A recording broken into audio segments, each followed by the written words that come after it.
We have a senior vice president. We've never had a senior vice president on the show. We've had vice presidents before, but a senior vice president. That's cool. I'm getting old. So at Honda Canada, this has got to be like the biggest birthday ever. Really, you're giving birth to this new 10th generation Honda Civic. It's your most important car. It's the #1 car in Canada. This is the most important vehicle launch of the year. No pressure. No, there's no pressure at all. The car is fantastic, first of all. Secondly, we've got a great team of people involved, both in the design, the manufacture, and I can tell you that our Honda Canada associates and our dealers just can't wait to get it and start selling it. Now, yesterday we got to go to the factory in Alliston, Ontario. I'm sure a lot of people know, but maybe some don't, that this car has been made in Canada for decades now. And you rolled off the first production model, and there was quite a lot of fanfare. So it's very exciting. And explain how this plant is the world lead plant for the development of this new car. Yeah, it's a great honor for us in Canada. The Civic being manufactured globally, all on this one same platform. And what the company does is picks one plant to sort of lead, be the guinea pig, if you will, how we're going to build it to deal with all of the issues, figure everything out, and then they take all those learnings and pass them off to the other factories around the world that are going to build it. And this is the first time for a global product like this that a factory outside of Japan has been chosen to have that role. And as I said, we're extremely proud of the fact that it was Honda Canada manufacturing that was selected. Because you're hearing all of these plants being moved or new plants being made in Mexico, but you're reinvesting into the Canadian operation. We are absolutely, Zach, 100% committed to Canada. One of our Honda philosophies is we believe that we should produce vehicles in the markets in which we sell them. And as you pointed out in your earlier remarks, we've been building cars in Canada since 1986. We've invested roughly $3.9 billion in bringing that factory up to the most modern capabilities, and we are very committed to continuing down this path. Because, with the dollar being high, there are lots of people saying, well, maybe the gravity is pulling everybody south down to the southern U.S. and Mexico, but the dollar's in your favor now for making cars in Canada, but the commitment is still there regardless of the dollar. That's absolutely correct. The commitment is there. We, Honda Canada is a Canadian company, and we believe that that's part of our commitment to being a Canadian company. All right, so this 10th generation Civic, from all of the stuff that I heard today, is like nothing we've ever seen before. So give us a 30,000-foot view of this car. Well, I think that I got to start by reminding everybody that we've sold over 1.8 million Civics in Canada since 1973. There's over 1 million on the road right now, licensed, burning gas.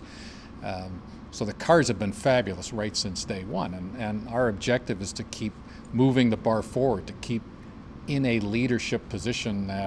This class of vehicle, the compact class, historically has been the largest in the Canadian marketplace. It's when people think of a vehicle, it's kind of where everybody migrates to first. And we just want to make sure that we continue to push the bar forward in terms of what we're offering our customers in a compact class of vehicle. Because there was some criticism of the previous generation in 2012 when it came out. It was a warmed over version. And I know that was just after the Great Recession, and maybe there wasn't a lot of investment in new technology, but this one is a fresh, clean sheet of paper. A lot of money was invested in this. There's no doubt that I think that Civic, important to Canada, we've made that point, but it's also a very important car to Honda globally, and I think that the same philosophies that I talked about for Canada, I think are also at play on a more global basis too. So you've got a new 2-liter. You've gone from a 1.8 to a 2-liter, which is going to give you better torque and now a better fuel efficiency. But the big story, I think, is the turbo. First time in North America, a turbocharged 4-cylinder in a Honda Civic. So this has got to be exciting. It's completely exciting, Zach. And I think when you look at the roots or the DNA of a Honda product, we use words like clean, safe, and fun. Mm-hmm. And I think that's what this new power plant is going to bring, to the Civic, is this element of fun, the fun to drive, the spirited driving that we believe is at our roots, part of our DNA. And I think that this is, going to exemplify it in a modern way. So what you're working with the dealers about getting these cars to market, and they're starting in November. Are you expecting a huge jump in sales? Like, what are your targets for this car? Well, our target, that's a great question. I think that if you take a look at, as I said, this segment is the largest passenger car segment in the country. We've been averaging about 65,000 Civic sales over the last 4 or 5 years, and we don't see any reason why we can't continue to sell at that level. But you don't see a big jump. Well, Zach, the market will always determine. It doesn't really matter what I think or what anybody else thinks. It's really what the market thinks. And are you fighting your own product internally? I mean, the analogy I had when I drove the HR-V, which I think is one of the best cars I've driven this year, I haven't driven this one yet, is that someone walks into a Honda store and they look and they think, honey, we're going to get ourselves a new car. They look at the new Civic and then they look at that HR-V and they think, you know what, we get that crossover, everybody's going crossover, we get the heated seat standard and all this. It's a very well-equipped car. That's one of the reasons why I like it. Are you fighting the drag towards crossover vehicles with a compact car? We're almost at the tipping point now where crossovers are overtaking this category. Yeah, I'm not going to use the word fighting because I think that you're happy to sell them either. Whatever customers are interested in, that's exactly right. But I think again the customer will always make the decision on what their particular needs are, and you make a great point, Zach. What we have seen over the last. A few years ago, people might have referred to this as a trend, kind of the move to the crossover, but we don't think it's a trend anymore. This is where the marketplace is going. There's no compromises anymore when you move from a car to a light truck. So again, it's important that if you're going to appeal to customers, you have to be aware of what's going on in the market. You have to offer the things that are important to customers. And Honda, we want to continue to be leaders in terms of sensing where the market is going and then offering products that our customers are looking for. And how's that HR-V doing? The HR-V is doing fabulous. We can't keep them in stock. And as you pointed out earlier, it's just a great complete package. But I will tell you this, that the one thing it's doing for us, it's bringing new customers to the Honda brand. As you suggested earlier, are you worried about just exchanging one for another? We're seeing the majority of the HR-V buyers are first time to the Honda brand, and that's just fantastic news for us. Yeah, I can't believe the packaging on it. You get alloy wheels. Often you just get steel wheels with hubcaps. Alloy wheels, heated seats, backup camera, Bluetooth, I think air conditioning, and a few. Oh, you got the lane sense, all those things for like $20,000. Like, how are you going to push them up to $30,000 when you get such a great $20,000 car? Well, you're going to have to go and interrogate our product planning, Heidel Mori, and ask him how he intends to do that. But clearly, this is what the market is expecting. Yeah. And this is what customers are expecting now. And you're seeing more and more content, more and more value being put into the vehicles, just as we've done with this new Civic. We were talking about you have an old Civic outside. I think the price on it is like $3,500 back in the mid '70s. But you know what? Here we are today, and you can get a new Civic now for under $16,000.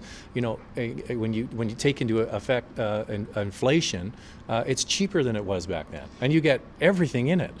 Well, that's and this is what the is going on in the industry is that if you actually take a look at what value is in the vehicles, as you say, all of the new technology and whatnot, there hasn't really been an upward movement in car pricing in many, many years. And so it's a great time to be in the market for a new vehicle. That's all I can say. How's the Pilot doing, the new Pilot? Pilot is doing phenomenally well. As I think when we launched the vehicle, part of our feeling was that there was a lot of room for us to grow in that segment, and it has been selling at the levels we would like it to. Again, with HR-V, our biggest challenge right now is how do we get more of them. Mm-hmm.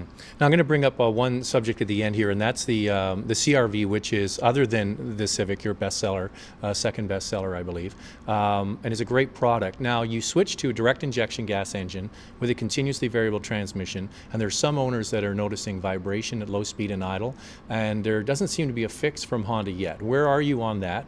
And now it's not all vehicles, it's certain vehicles that people are noticing it. Now I will go on record as saying it doesn't affect drivability, it doesn't affect safety or anything like that. It's just a comfort thing. So where is Honda on that, and what are you going to do to remedy that issue for people who have one now? Well, let's start off with kind of the genesis of what we were trying to do with the new power plants was to improve fuel economy while not impacting the performance of the vehicle. And so one of the characteristics that evolved was the vibration, as you have mentioned. And there are some customers who have said it's just too much for my personal liking. So what I can tell you that we're doing, we've advised all of our dealers that we're working on countermeasures. We expect them to be in the marketplace within the near future. So if there's someone out there, as you said, who from a comfort is not happy with it, we'll be able to remedy that situation for them. If they're driving a 15 model year CRV, and we've put countermeasures in place with a 16 model year CRV, which we'll be bringing to market. So it's been re-engineered? It's been countermeasured so that it's not as apparent as it is in the 15. So so you're saying that if you have an existing car, there will be some kind of retrofit to it. We will look after those customers. That's correct. Because I'm getting, to be honest with you, some people, I've done videos and there's comments and people are saying, they're just holding off, right?